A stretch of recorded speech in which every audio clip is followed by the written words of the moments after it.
Hey guys, welcome to my channel. This is Emma, your Little Pinay nurse, also known as Little Pinay Explorer kasi dalawa yung channel ko, ang feeling ko, 'di ba? But anyway, I'm making this channel to share my life story in Tagalog and to share my life here in the UK, Tagalog version. And then my old channel, Little Pinay Explorer, is usually travel guides tsaka English yung nandun for worldwide viewers.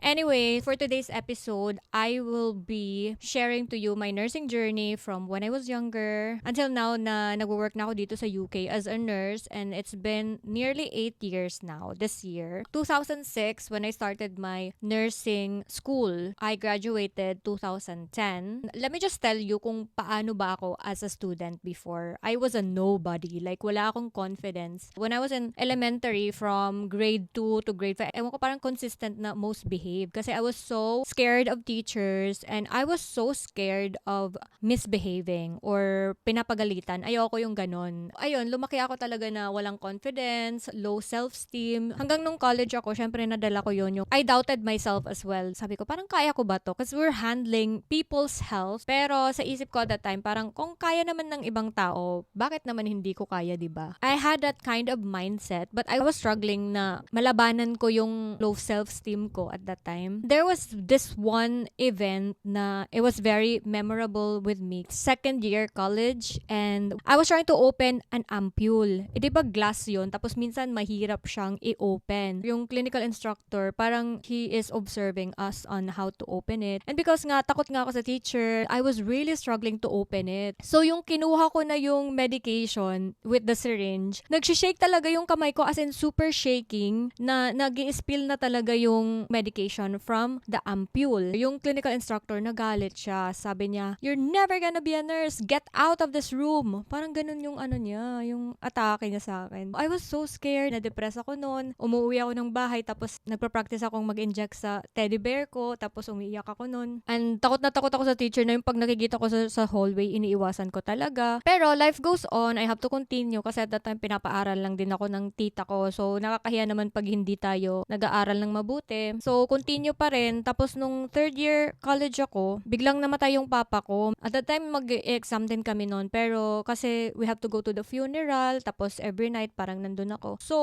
medyo bumaba yung grades ko, pero sa awa naman ng Diyos, hindi din naman ako nag-fail. And eventually, 2010, nag-graduate na ako, pero sa sobrang pagod na ako ng kaka-ask ng pera sa mama ko, I decided to work in a call center. And at that time, in 2010, yung mga hospitals, sila pa yung mag-ask ng pera sa mga nurses para makapag-work kami doon. Like, imagine, you have to work there and you have to pay them as well para magkaroon ka ng experience. At that time kasi ang daming nurses. It was like overstaffing na. Tinake advantage naman ng mga hospital and they were profiting from it. So, nag-call center muna ako for 5 years. And then after, parang na-realize ko na hala, sa call center, hindi ako magiging masaya kasi parang yung lifestyle, it's not for me. And also the job itself, yung pagiging call center, it's parang nagiging sponge ka ng mga customer na kukuha mo yung energy na yon. And every time natatapos ako sa work, parang feeling ko there's something missing in me. Parang may natatanggal sa akin. Like for example, after the job, parang tanggal yung kamay ko. Parang ganun. I don't know, hindi ko ma-explain. After 5 years, napagod na ako sa call center. So sabi ko, sige, babalik na ako ng nursing. So umuwi ako ng Tacloban from Cebu. Sa Cebu kasi ako nagtrabaho. I started in public hospital na parang volunteer lang. And of course, ang hirap kayang mag-transition kasi paano ka mag-uumpisa ulit? Nakalimutan mo na lahat ng mga nursing stuff. But eventually, nandun na naman yung mindset ko na parang kung kaya ng iba, bakit hindi ko naman kaya? Hindi ko na matandaan kung ilang months. I think 3 months siguro ako dun. And then, I applied in Tacloban. Sarado na yung hospital na yun ngayon, but it was Tacloban Doctors. Doon ako na-assign sa neonatal intensive care unit. And mostly, yung mga babies talaga namin, hindi naman ganun ka-intense yung situation nila. Usually, kailangan lang ng mga antibiotics. At minsan, kami yung nagre-receive ng baby pag cesarean section. Katrabaho din namin yung mga taga-OR. OR complex yung tawag doon. So, we are working all together in that complex. Actually, I like that job kasi ang sarap lang nung mag-aalaga ka ng babies, tapos papainumin mo ng milk. Ang cute din nilang umiinom ng milk kasi gumaganon sila.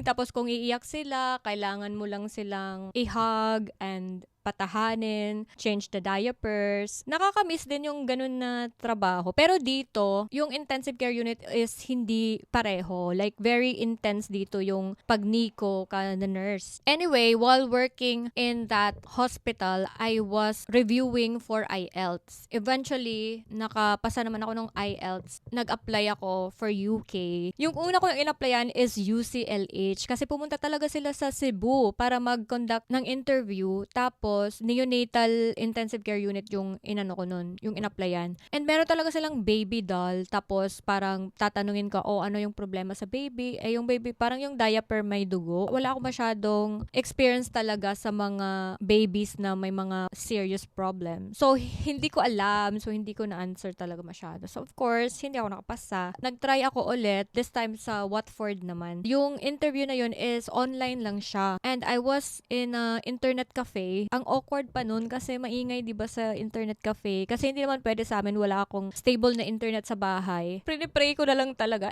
Morning naman yun, so okay lang, hindi pa masyadong busy dun sa internet cafe. Fortunately, nakapasa naman ako dun sa interview na yun. Yung agency ko nun is GHR. Pero parang wala na yung agency na yun. Nagka-love life pa ako while waiting for my application, pero hindi ko na lang yun i-share. So, kaya nung pagpunta ka nung UK, medyo heartbroken ako kasi kakahiwalay lang din namin nun nung ex ko. Tapos ang dami kong sacrifices. Wow, sacrifices? Sobrang effort yung ginawa ko. Nag-effort din naman siya, kaya lang, it didn't work out. Eventually, nakapunta na ako ng UK. It was November 2018 na nakadating kami. Ang surreal ng feeling na yon nung parang, OMG, makakalabas na talaga ako ng Pilipinas. Nasa plane na kami. First time ko talagang makaalis ng bansa actually at that time. So, naging healthcare assistant muna kami while reviewing for the OSCE, yung exam for nurses. Luckily, yung Watford, they were very supportive. Nung dumating kami, binigyan nila kami ng 1,000 pounds para sa aming accommodation and sinuportahan din nila kami ng OSCE review. Like, once a week, meron kaming review for OSCE na meron talagang teacher and we're doing return demonstrations. Sobrang nakakakaba yung OSCE, as in. Very smooth naman yung transition namin kasi I had the support of Filipino people around me. Doon sa agency, may mga nakilala akong mga girls na pupunta din and sabay-sabay kami sa eroplano. Sabay na din kaming naghanap ng bahay until we lived together as well during our first year. They're like my family talaga dito sa UK. Dahil meron akong ganun na community and support system, yung homesickness is hindi naman masyadong ganun kagrabe. Yung struggle ko nun is yung ward ko kasi dun ako napunta sa very busy, very toxic na ward. Although, ang dami kong natutunan doon, but there were times when I would go to the comfort room para umiyak kasi grabe yung pagka-busy doon. Minsan, matatapos ako ng shift ko pero mag-extend ako ng 2 hours para matapos ko lang yung mga documentation ko. And yung manager ko at that time, hindi talaga siya accommodating, hindi siya friendly. As in, madami siyang nakakaaway. Even yung sa ibang department, hindi din siya gusto. Kahit yung mga doctor nakakaaway niya, mga pharmacist, everyone. If I can let you imagine my life at that time, it was like the devil wears Prada. For example, night shift ako. Tapos darating siya, nagmamadali na kami to fix everything. Like, dapat walang mga kalat and all. Kasi darating na siya mga 6 something. Parang ganun nga talaga sa the devil wears Prada na scenario pag dumarating na yung boss nila. 1 year akong nagstay doon. So, it's basically a medical surgical ward. Ang daming nangyayari. Like, doon ako natuto kung paano mag-change ng stoma. At one point, nag-insert na din ako ng Ryle's tube. Para siyang colorectal. Pero meron din kaming mga pancreatitis patients. So, nandun din yung TPN, administration. Doon din ako natuto ng mga epidural, PCA. So, lahat. Hanggang hindi ko na talaga nakaya. As in, nag-anxiety na ako. And I had to take an anti-anxiety na medication. Nagtitake ako nun ng St. John's Wort. Ano lang naman siya, over the counter. Tapos parang sabi na pwede daw yun for anxiety. Kaya nagtitake ako nun. And also, nagtitake na din ako ng pampatulog. Kasi minsan, hindi na ako makatulog dahil sa anxiety ko at sa stress. At minsan, maliligo ako ng shower, naiisip ko pa rin yung work and parang nababahala ko na, hala, natapos ko ba yun? Hala, nagawa ko ba to? Ganon, yung parang dala-dala ko talaga yung stress kahit nasa bahay ako. Nag-apply ako ng endoscopy, hindi naman ako natanggap. Eventually, naghanap na din ako ng ibang hospital. So, nag-apply na naman ako ng UCLH. Parang kakaiba yung interview nila kasi tatlong process. Yung first is medication exam. Okay, nakapasa ako noon. Yung second is parang initial interview and it was okay. Yung third naman is parang VR. Kailangan mo daw mag-pretend na this is the actual scenario, tas anong gagawin mo and everything. Yung sa akin, parang inisip ko talaga na actual scenario talaga siya. So, hindi ako nakapasa sa third. And eventually, nag-apply ako sa current trust ko ngayon. Nakapasa naman din na ako. Kaya, after a year of working in Watford, nakapaglipat na ako sa Central London. At COVID type yun. Mga more than 5 years na ako sa trust ko. And I'm still here. Kasi okay naman siya na trust. Nag-umpisa ako sa orthopedic ward. So, that was 2020. May nag-open na post ng Band 6 position. So, yung Band 6 is parang senior staff or nurse in charge. Mas mataas yung sweldo mo ng konti.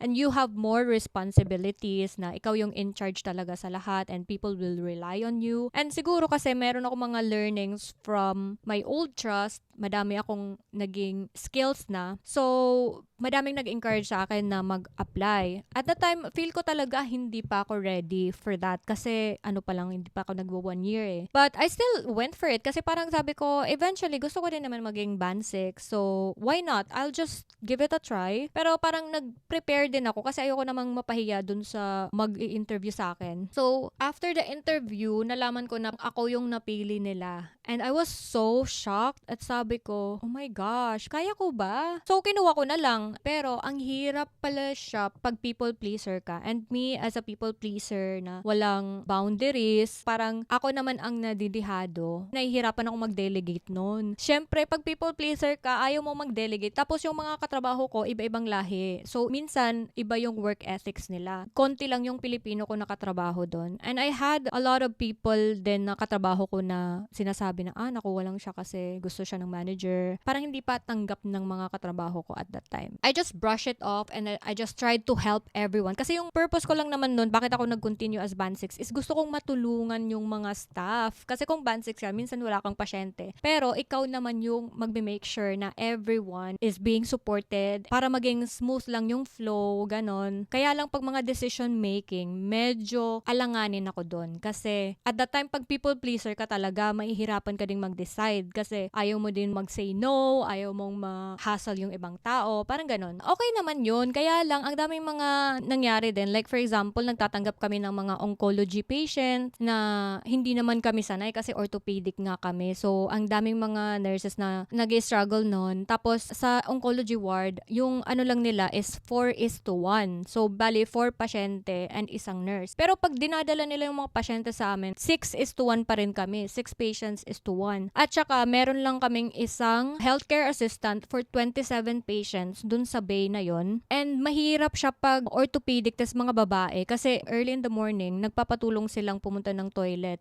Meron nga silang mga bone surgeries. Kaya kailangan silang i-assist talaga, bigyan ng commode or i-guide silang maglakad papunta sa toilet, which takes a lot of manpower. Kung isa lang yung healthcare assistant, ang hirap. Yung mga nurses nagbibigay din ng medications around 6 a.m. Prepare din nila yung mga for surgery on that day. It was a lot. Kung dinagdagan lang sana nila ng healthcare assistant or kung meron naman kaming mga oncology patients, baka pwede naman 4:1 lang. Katulad sa taas, hindi yung parang 6:1 kami. Ito, meron silang mga feeding na kailangan, meron silang mga syringe drivers, ang dami nilang mga contraptions or mga devices. Niraise ko siya sa matron and sabi ng matron parang it is what it is. Tapos doon ko na narealize na okay, hindi siya nakikinig, wala silang concern dito sa mga staff. So, I decided to look for another department. Nakita ko yung recovery, meron silang hirings. Nag-apply ako doon as band 5. So, balik ako ng band 5. Kasi yung band 6 lang naman, ano lang naman yun, secondment lang. Yung parang temporary position lang to cover someone. I've been in recovery for 4 years now. And actually, it's really good. Balance lang yung workload niya compared sa ward. Kasi sa ward, you'll have like 6 patients in one. Pero sa recovery, you can have 1 or 2 patients. Pero kasi, syempre, madami pang problema pag kakalabas pa lang sa surgery. Kaya kailangan isa or dalawa. Hindi naman siya perfect. At wala naman talagang perfect. In every place that we go to, hindi naman lahat talaga maaayon sa kung anong gusto natin. Meron talagang something na hindi natin gusto. But kung i-compare naman from ward versus recovery or sa theaters, I think yun is a better way. Pero kung gusto mo naman ng madaming skills and a lot of experience at meron ka pang energy to take all of the stress and the struggles, then you can stay in the ward. There's a higher chance na ma-promote ka kung nasa ward ka. Pero kung mag-recover ka naman, you will be expert of airway at yung mga medications na ibibigay pag severe pain, ganon, mga opioid. Pero parang hanggang dun na lang. Parang ganon yung feeling ko. And I think that's it for today's episode. Let me know guys kung ano pa yung gusto nyong i-share ko because I like talking to you guys kahit wala namang nanonood. Charot. And I hope I see you on the next vlog. Bye!